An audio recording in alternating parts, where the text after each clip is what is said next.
All right. Hello, everyone, and welcome back. We are back. This is Verdicts of the Ancient Kings, episode 26. Aptly titled, We Were on a Break. As well, I think both Nico and I were just absolutely exhausted with the double release weekend, trying to get everything situated, getting everything taken care of.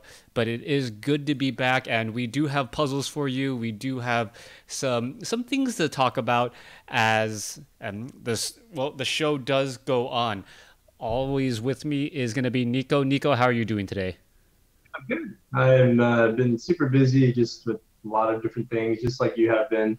So that's why we kind of just needed a break. Also, I think both Crota and I were kind of hardcore grinding Hex with all of our free time. So it was hard for us to break away to come up with some ideas to talk about.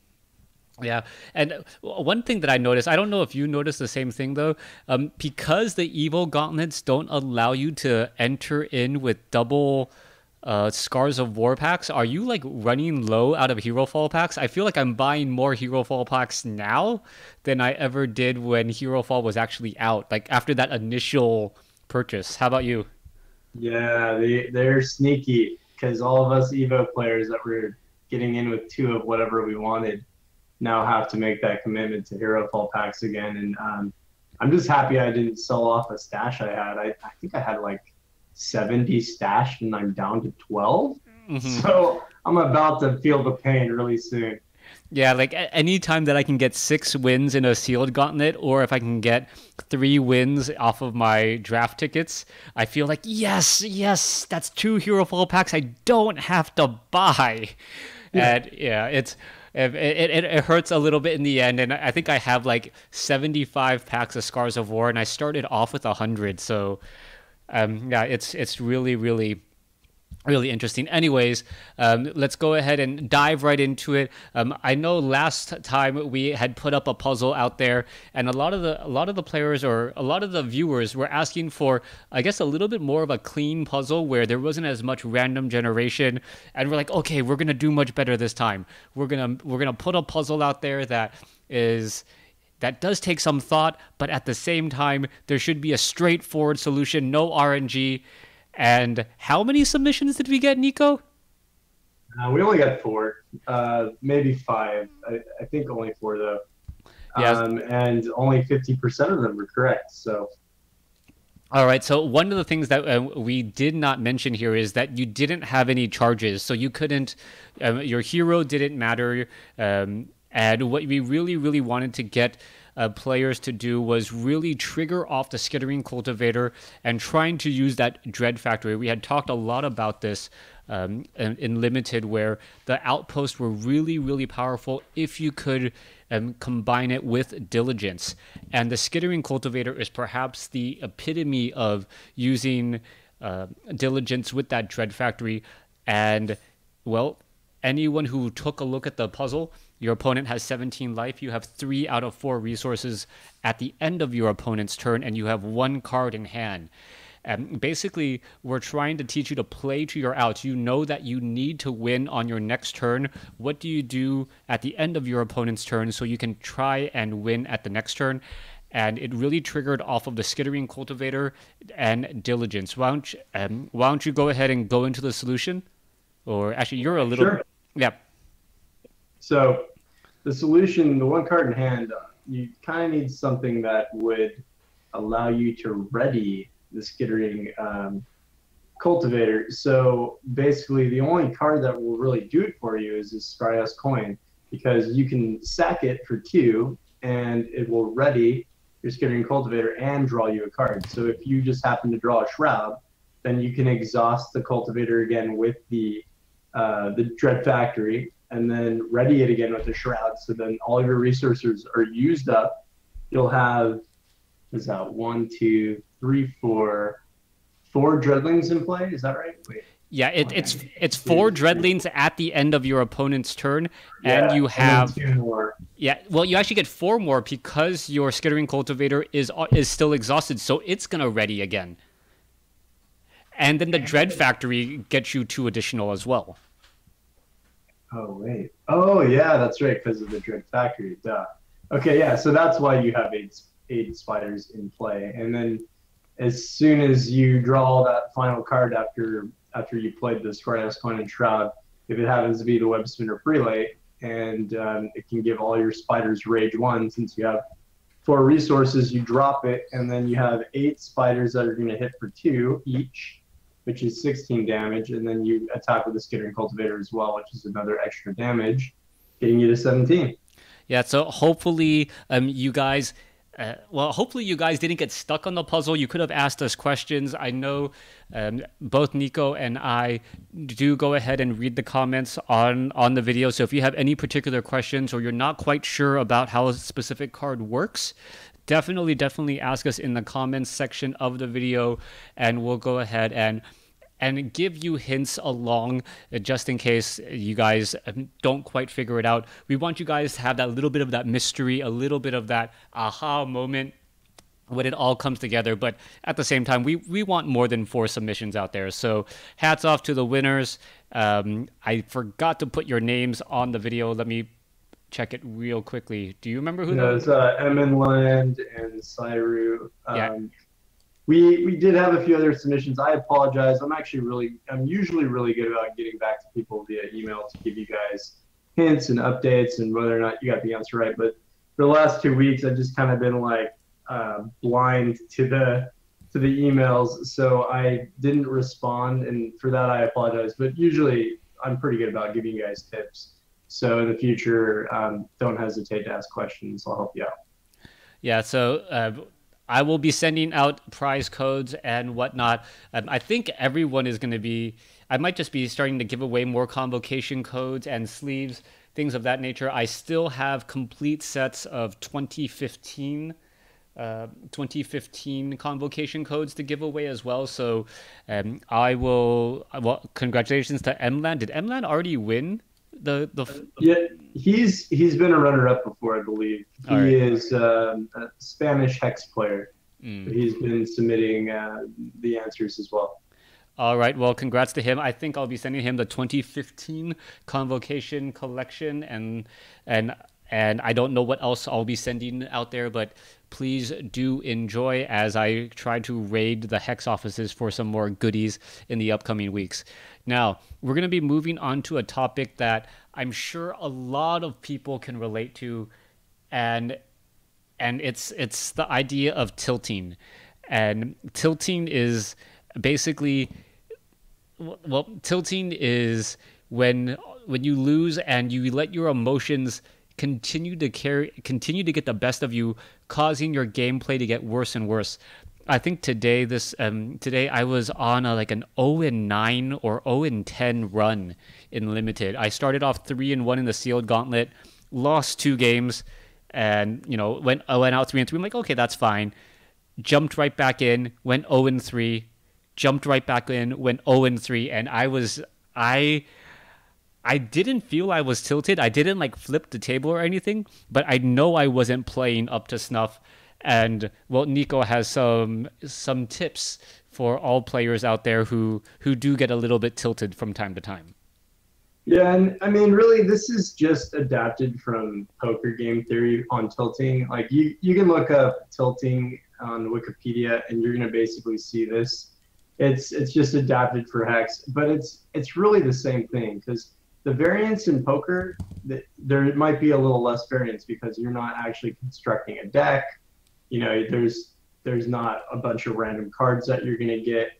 So the element of skill in poker might be a little bit more reserved to kind of statistical odds than, say, a card game like hex. But basically the points are kind of the same. You're not always going to have the best hand, and someone could have a statistically uncommon hand that's just better than your best hand and can still beat you. Even if you make all the perfect decisions and you play correctly, if you get unlucky, this could just happen to you. So one of the ways to just deal with it is disregard those kind of outcomes and bad games, and just know that it's going to turn around. Like occasionally that individual that beat you is going to have that same sort of luck, and eventually your luck is going to flip and you're going to have some statistically uncommonly strong hands and decks and draws that are going to get you wins. So I guess we can just I'll pass it back to you for each point, and then we can talk about the next one. All right. So going back to like when you do go ahead and feel that like after a bad beat, even though you played everything perfectly, sometimes it is just best to take a break. Either like step away from the keyboard, go grab something to eat, like the the urge to just go, okay, just one more game and hit that play a game button is really the death of you. And probably more countless like 3 a.m. nights of Counter-Strike, League of Legends, StarCraft that than I could ever want to admit, because you always feel that like I just need to win one game and then I can end on a happy note. And sometimes like I sometimes you just go into a downward spiral where you look at yourself 4 a.m. in the morning and you're like, what did I do for the past 7 hours after a really, really bad run? So taking a break, don't go into the rage queuing where you just have to win your game. Be grown up enough, step back and say, you know what? I'm not going to be playing at my best if I do join another queue, and and respect that and get some rest. And usually in the morning you will feel better and you're glad that you did. And finally, like the last thing is, if you do want to end your night on a high note for Hex, you could just switch gears and play a different mode. It doesn't have to be competitive. It could be something like PvE.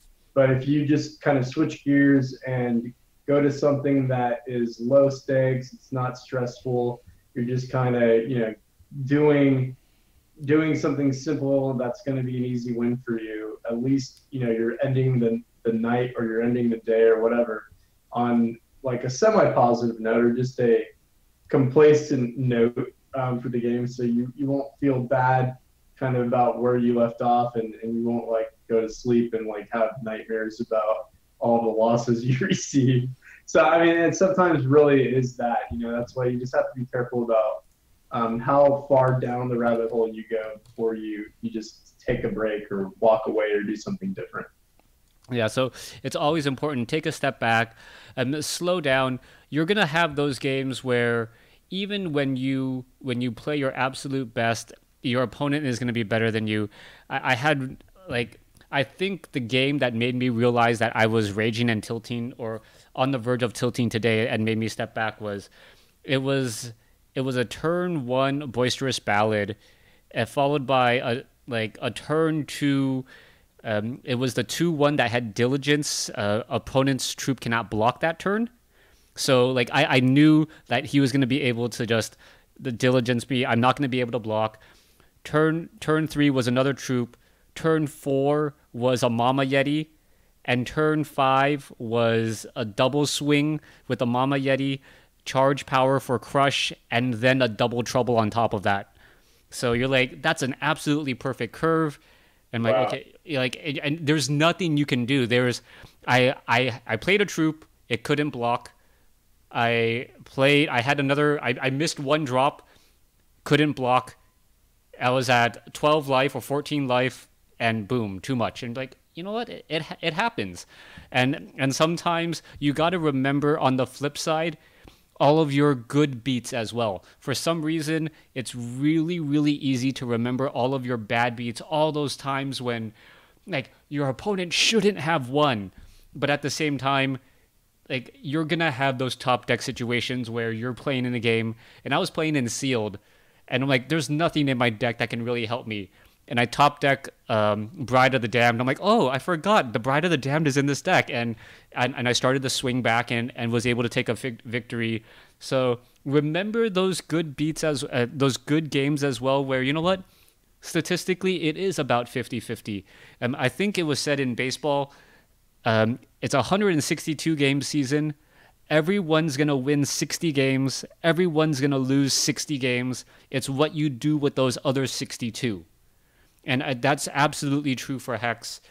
You know, like you're going to lose some games, but it's those games where those decisions that you make are important and matter, and what you do with those games that will make you one of the top and better Hex players out there. Yeah, and just about, remembering your good wins. I don't remember the exact statistic. It was something like it takes one bad experience to ruin six good experiences or something like that. Yeah. Or it's some crazy number where it's like anywhere, I think it's anywhere between like 6 or 17 good experiences can be ruined by one bad experience. So just don't dwell on the bad thing because there's still plenty of good things that are happening to you. You kind of focus on that one thing that kind of tweaked the way you were looking at the game. So just focus on the wins as much as you focus on your losses, and you should be fine. Yeah. All right, so moving right along, it wouldn't be a Verdicts podcast without some talk of PvE. And Nico, even though you just have an article on the front page of Hex TCG, you're coming at us with another PvE brew. What is this? Well, it looks like a mercenary deck. I don't even Zuraxthul? Yeah, Zeraxel. So he's a little newer. He's one of the set six mercenaries that's coming to us from a chest. He has an interesting shard grid where we can have access to 4 of any blood, 4 of any sapphire. And he has this unique deck building rule that says you must contain 2 differently named troops of each underworld race. That means you need to have 2 dwarf, 2 Shinhare, 2 venom, and 2 what am I missing? Necrotic. Mm-hmm. So basically, this screams at me: play Underworld Crusader. Yeah, so, I mean you're halfway there already with that particular rule. Yeah, you have to have 8. So because they all have to be differently named, so you just have to add basically 2 more troops to the mix. And so this is a deck I built. The interesting thing with this charge card says a random troop in your hand gets deploy, conscript 2 underworld troops with cost less than this troop's cost. Well, that's really nice. However, when I built this deck, I didn't realize initially that the Underworld Recruiter, if it reduces one of my many 2-cost troops to 1 cost in my hand, mm-hmm. and the charge power says cost less than this troop's cost, if it hits any of those troops that are 1 or 0 cost, that it cannot make any troops when it comes into play because there's no 0 cost Underworld troops in the game. So sometimes this deck actually performs a little too well, and you don't get any of the charge power deploy triggers. Well, I guess that's a good problem to have if you can't play enough, or there's too much, or you're playing your hand so fast that you can't conscript anything else. Yeah, I mean it could be pretty good. Really, what makes this deck super powerful is the Rot Sniper, which is a new PvE card. Mm-hmm. That has 2 equipment pieces, and I think we're running both pieces. I'm having a hard time remembering which 2 pieces those are. It's definitely the glove equipment, and I think it might be the feet equipment as well. But basically, every time you conscript a card, like an opposing card gets -2 permanently, and some other crazy benefit. I think when it attacks, it gets +1/+1.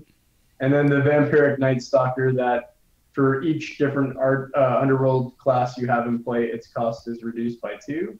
Mm-hmm. And it has life drain and speed, and it's a 4/4. So you can play it for free on as early as turn 3, 2 or 3. Yeah, this particular deck. Yeah, I think Bloodbearer followed by the Warp Steel Shardsworn. It will give you 3 of the races, and then on turn 4 you could drop the Underworld Crusader and then play the Vampiric Night Stalker. Yeah, you also could play Underworld Recruiter on 2 and then drop a Tactician, Bloodbearer, and I guess I'm missing one there. But yeah, you can get really close to playing it on 2, but it's usually a turn 3. All right, so for all of the people out there that are, it feels like Chronicles of Entrath Chapter 2, like it was a flash in the pan just because Scars of War came out so quickly, but what do you suggest for people who are trying to still farm a lot of PvE content? I know Frostring Arena has gone to the wayside and really isn't as popular as it once was. Is everyone still just doing the graveyard or doing the ruins? What do you recommend out there? Well, I've heard Kukulkan is pretty popular now because someone mentioned to me today that the new Leviathan card is dropping there. So Kukulkan's pretty good. I think you get the most straight up gold for Kukulkan and completion. So I think people are slowly migrating from Great Machine Graveyard to Kukulkan. Great Machine Graveyard is great because there are some really nice cards there that people may want, like the Clutterclink Mercenary, and then also Cerebral Jackhat, which is proving to be one of the best card draw engines for PvE. So if you don't have 4 of those, I would farm Great Machine Graveyard. But there are a few people that are moving back into Frostring Arena as well, just because the encounters move very quickly, and you can still complete runs super quick, and then you have more of an open sandbox to build any way you want, and can abuse some of the new set cards and mechanics with some of the newer champions as well. That makes it a little bit more refreshing than it was 2 sets ago. Yeah, it was surprising seeing how the champions actually changed Frostring Arena.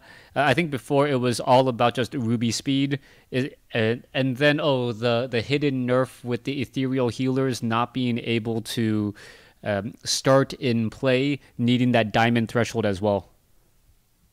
Yeah, and that's a big change. The Ethereal healer nerf was huge. It was warranted. Seeing so many new things now make me think that Ruby is slowly kind of moving away from being the fastest and strongest, but it's still very good. And Coach and a few other people have found Theonia, which is another set 6 mercenary, to be one of the strongest. So if you don't have Theonia yet, try to get her fast. She is probably going to go way up in price because I do think she is probably the best mercenary in the game right now. Maybe even contesting with Cardboard Tube Samurai. So just a tip to anyone that enjoys PvE, try to get a Theonia fast and upgrade her as soon as possible because she is very strong. And Theonia. I might be pronouncing it wrong, but Kaio's typed it right. All right. Thonia. Which one is that one? So Thonia is the new discard mercenary. She starts with 19 health and an 8-card hand size, and also with a charge. And for 2 charges, she has an ability that says discard a card. Well, if you upgrade her, she says discard. You choose and discard a card, and your opponent discards a card. But the real kicker is she has 3 crazy passives. One says when you discard a resource, gain 2 temporary resources. The other says when you discard a troop, gain 5 health. And the final one says when you discard a constant artifact or action, draw 2 cards. So this deck can snowball incredibly fast. You can look at Coach's guide on the Hex TCG forums to see what they've been brewing. I think they're getting close to an optimal build. It's turning out to be a build that is a combination of both Blood and Ruby. She has access to 4 of all Blood cards, but then only 3 of all Ruby cards, and then only 2 of all artifacts. And all 3 of those thresholds matter in terms of how to build the very best discard deck. All right, I'll definitely have to take a look at that. I haven't really started scratching at PvE, and I don't even think I have Thonia. Is that a chest drop or a chest spin? I think I want to say she's a chest drop. Okay. Let me look at my collection right now. If I have an extra one, I'll send it to you. Thank you very much. All right. Well, so taking a look at that, we'll talk about PvE, and it really feels like we're in between things right now. We're not quite sure what's on the horizon with PvE. We're not quite sure what's on the horizon with PvP. I know a lot of people are still waiting for the weekly limited tournaments, the weekly clashes, the $1,000 tournaments that are currently that were hinted at back before Scars of War was released, and we still don't have those yet. And And yeah, we're just lying in wait, waiting for that next tidbit of information, and hopefully we will be able to hear more about that. And I'm not expecting a new set of PvP cards for, I would say, another 3 months, right? Yeah, possibly. I mean, unless they do some interim patch where they release strongholds or guilds or something, that would be nice. But yeah, I think they're probably going to come at us with another huge either adventure zone or giant content patch. So we might not be seeing any new PvE cards until set 7 Hmm.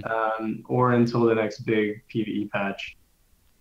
All right. Well, all unfortunate things. So, if there is anything that I can spoil, I will try and spoil it.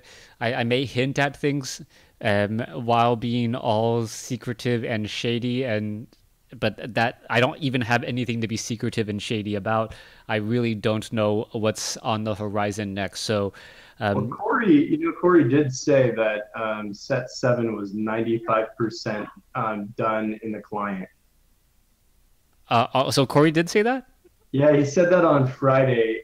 He made a post about the Friday update. So the nice thing about Corey now, I think now that Hex or Cryptozoic has Hex back, is that he's being a little bit more vocal. Yeah. So he's doing his own Friday updates after the Friday update. Well, people were saying that like we haven't heard from Corey, and I was telling a lot of the community like I think Corey should act like a CEO where he doesn't he shouldn't talk often, but when he does talk, it should like shake the world of Hex, and I think I think that's when Corey.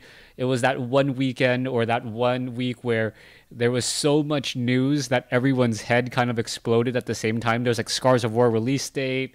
Gameforge was no longer there. The Hex Clash tournament, and it was just like item after item after item after item in terms of the direction that they were taking Hex. And I gotta say, a lot of people refound their faith in the game, and I think also having such a great limited experience in Scars of War. I mean, 665 has probably been the best limited experience I've had since ever. Because back in set 1, there wasn't gauntlets, and draft was a lot of fun. But trying to do like the sealed gauntlets, it didn't feel nearly as clean. But that's for another time, another topic, for a show that isn't going overdue. Okay, yeah, I mean, I totally agree with you. It's Corey is kind of the hype train man. Hmm. He's back as the conductor driving that train forward. So yeah, it feels a lot better. I think a lot more people are into the game now. There's also a lot more people that are brand new that are starting to play. Unfortunately, that means Cronin and I are losing more, so stop beating us. But other than that, it's great to see the game growing. Yeah, and I think I started off as like rank 2 in limited, and I'm seeing that number slowly, or much more rapidly than I would want get bigger and bigger. I think I'm like rank 31 right now in limited play, and part of me is like, I need to play more, but if the community gets more and more healthy and there's more players playing the game, and it doesn't take like my dream one day is that every time I try to get into a queue, it takes less than 10 seconds to find a game. And then Yeah, I'll be that like, would be amazing. that would Especially be, if you're like sealed, oh yeah. if sealed's still around, because that's one that you can end up waiting like 5-10 minutes and falling asleep on your desk before you get a game. Yeah. All right. Well, we're gonna go ahead and prop up a new puzzle once more. This puzzle is set 6 and set 5 only, so it is think of it as limited. We're not trying to do anything super crazy with any legendaries. Yeah, and anything super crazy with any legendaries or anything like that.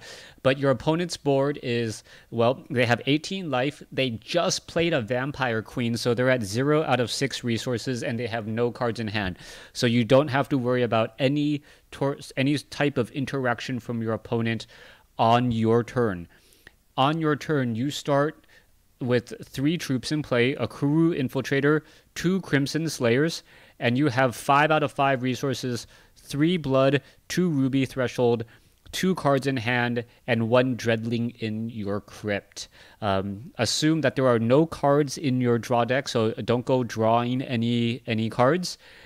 How do you win on this turn? As always, submissions go to nicosharp at gmail.com, and Yep. and let us know how you like this one. I think Nico said he liked this particular puzzle, and there is a little bit of, I guess, a little bit of card understanding in terms of trying to figure out this particular puzzle. Yeah, yeah. I think you set this one up pretty nicely, and you do have to have an understanding about one particular mechanic a little bit better than like the average Joe. But as long as you understand that, then you should get this just fine. I think there's only one solution, but every time we say that, someone impresses us. So maybe there's more than one. Well, we assume by saying there's only 2 cards in hand, you can't draw any cards. You have 0 charges. Your charge power doesn't matter. Don't. And the person watching says, oh, he thinks he's got it. All right, so maybe we made this puzzle a little bit too easy. Anyways, please send your submissions in, and we will. Well, Nico will read them. Nico gets the joy of reading all of your submissions. I get the joy of scratching off codes and trying to type them correctly to you. I don't know who has it worse or better. You definitely have it worse. I would want to scratch the codes, but this time I'll actually respond to the emails. So maybe I'll have it worse. Who knows? All right. Well, from all of us here at Cornerstone Guild and from the entire community at, the entire community of Hex, thanks for watching. Thanks for listening. Hope you guys enjoyed it. See you next time.